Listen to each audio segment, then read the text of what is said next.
Good afternoon. It is 3 o'clock, and I don't know if you can hear this or not.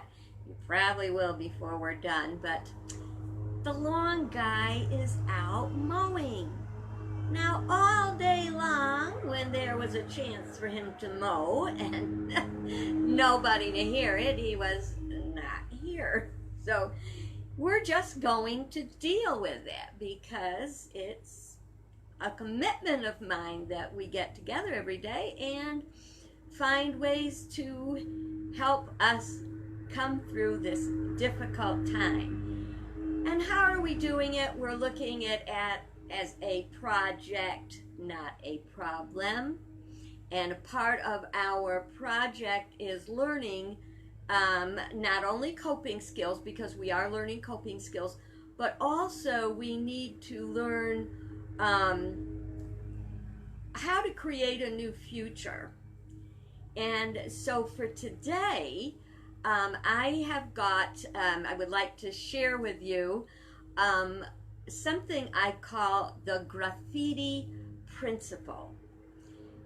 I don't think you probably like graffiti. I don't like graffiti. But it seems it's all over, and of course the more crowded and populated areas that you get to, the more challenging neighborhoods and everything like that, there is graffiti everywhere.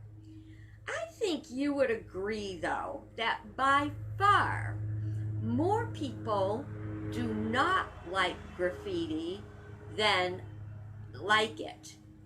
And I think that we have to look at that because let's pretend that everybody that doesn't like graffiti spent one day a week cleaning graffiti from wherever they found it. It can be found in all kinds of places, like on stop signs. I live in the country. I live in Moodus, Connecticut, and it is a quiet little area. It's built up over the years, and I am sad to say that we now have graffiti in our town, and it was so sad. You keep going, who wants to deface somebody else's property? You know, when I used to live near Los Angeles, well, it wasn't near, about an hour, 75-minute drive, but I went there frequently, and I love to show people around Los Angeles. And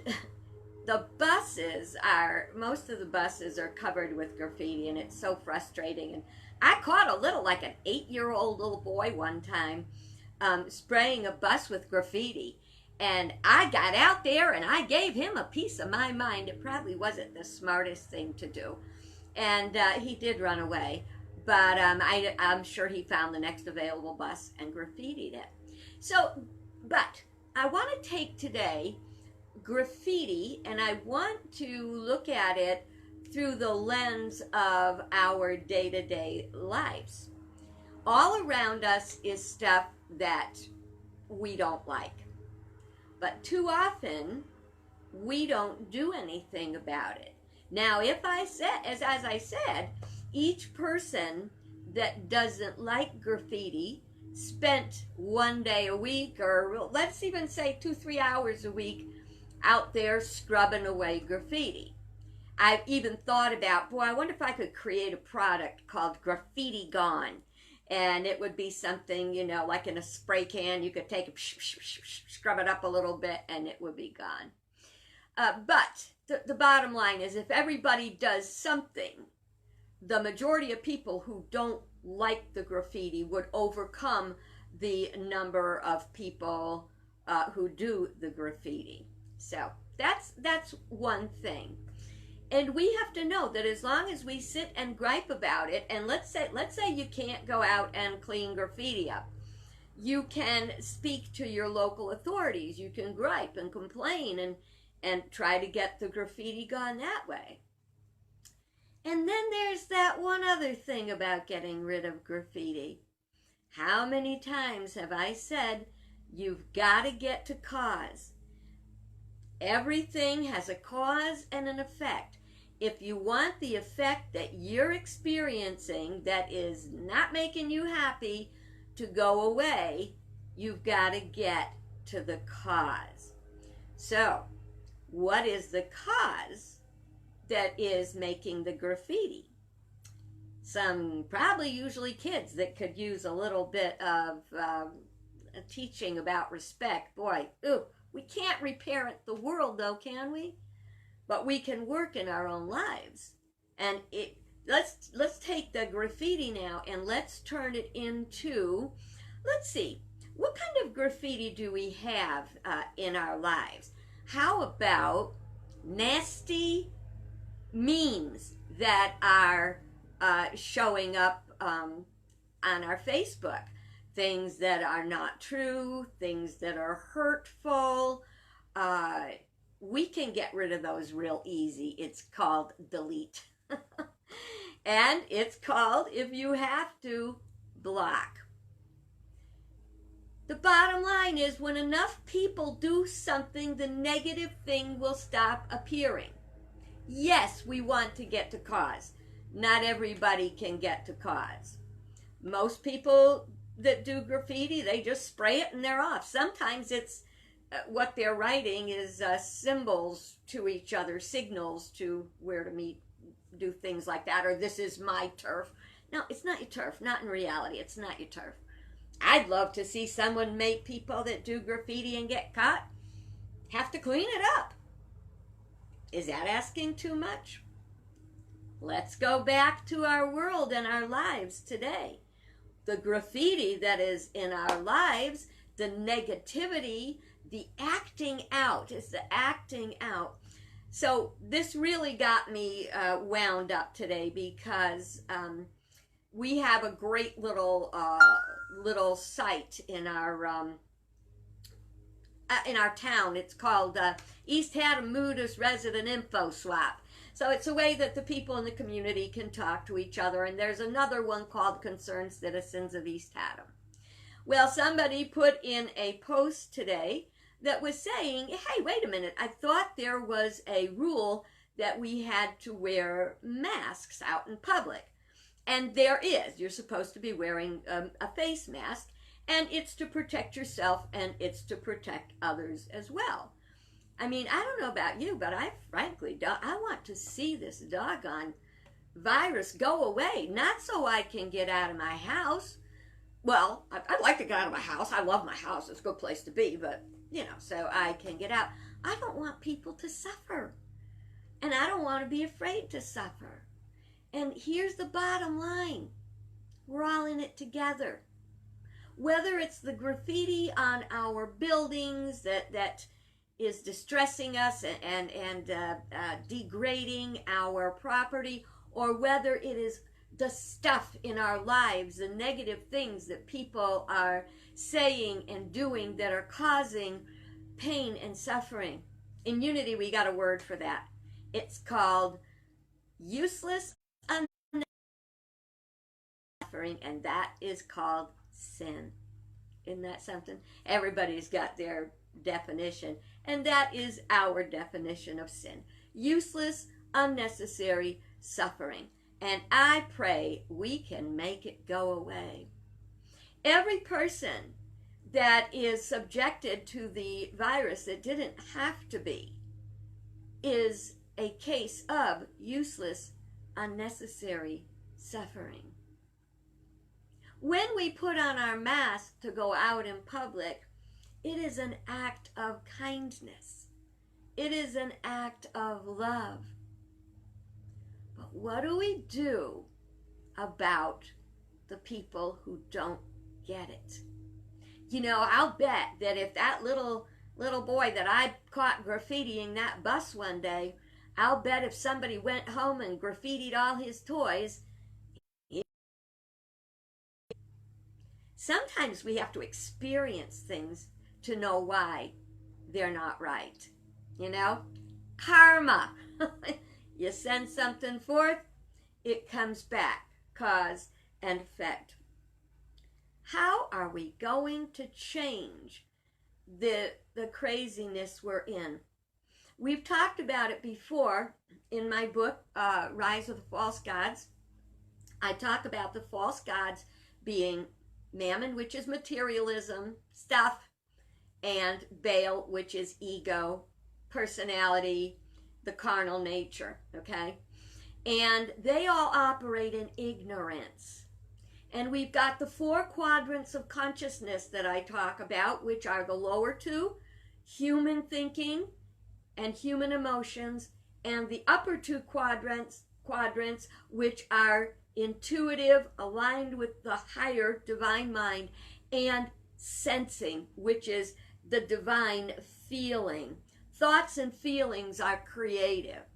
So if down on the lower nature, thoughts and feelings are created, mental graffiti, emotional graffiti, physical graffiti, we basically will need to awaken and come into illumination.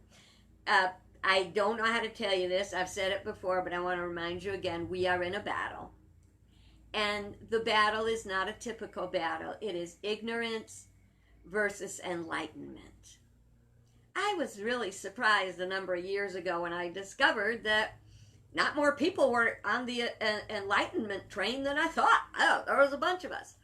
And only in the past 4.5 years, I think you can figure that out, did I realize how many people are not aware. Does that make them evil because they're ignorant? It just makes them ignorant. And what changes ignorance but enlightenment? How do we help them get enlightened? There's a good chance we can't. There's a good chance that our job is to live the best life we know how, and to be there so that when someone does get that cosmic 2x4, when they have a sudden awakening, wait a minute, maybe I'm wrong, they will know we're there. Unity Village has a tower, and people that go to Unity Village will go and they'll go, oh, I'm home, because they see that tower. And the tower has a light on it. And I like to think of it like a lighthouse, and that the light is shining all the time. We call Silent Unity, which is our prayer ministry, 24, 365, holidays, everything. We are praying there. I used to work there, and I prayed with people, even in those dark night of the soul hours, which are really difficult. But you can be like that lighthouse wherever you are, by shining the light, by not responding in kind when somebody says something nasty to you. I think that's what troubles me most. The post on our local Facebook page, it got so ugly, and you know, it's this fight about, I got my right to go where I want, I don't need no damn mask, those damn masks don't help anyways. You know, and then it got to be the name calling, and we all know those names. I don't have to tell you what they are. It really brought me down. And for someone who's trying to stay up, it's a challenge. I'm very grateful that I have the knowledge that I have, that I can change my thoughts and change my life. But now I'm going to tell you what you don't want to hear. In order for the ultimate change to happen, it will require all of us to make changes in our lives. It will require us to find a way to speak our truth with love. It will require us to make changes in our lifestyle that we may not want to make. Things like less plastic, less convenient products, maybe sometimes breathing through, feeling like you've been insulted and abused. We have to do this and achieving our own enlightenment. That's a good thing, but it doesn't mean it's easy. In order to make the changes that will bring us out of this corona experience, remember, corona means crown. We want to get a crown out of this. You want to get a crown out of this? I want to get a crown out of this, okay? We need courage. Remember, courage doesn't mean not being afraid. It means moving forward despite being afraid. We need to have confidence. We need to believe in ourselves, and we need to believe and to know that right will come out in the end. And it's going to take commitment. That's the hardest part. We have to be committed.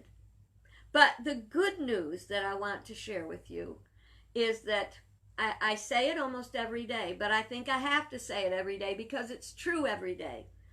Despite the gut punches that I get from the news, despite the unthinkable things that are happening, because of my ability to apply metaphysical principles, to live a God-centered life, to know that better is going to come, my days go by so fast, it's amazing. And I know when this thing is in our rear view mirror, I'm going to be saying, wow, that was something else. What are you going to be saying? I hope you're going to be saying that was something wonderful. We have to think out of the box. The box is the lower two quadrants of thinking. It's ignorance. It's self-centeredness. It is limitation. It is lack. Get out of that box. I'm trying to get done in a logical amount of time, but there was so much I wanted to share. The things that may be getting you, I don't know if they are, but I'm going to mention them in case they are. Lies.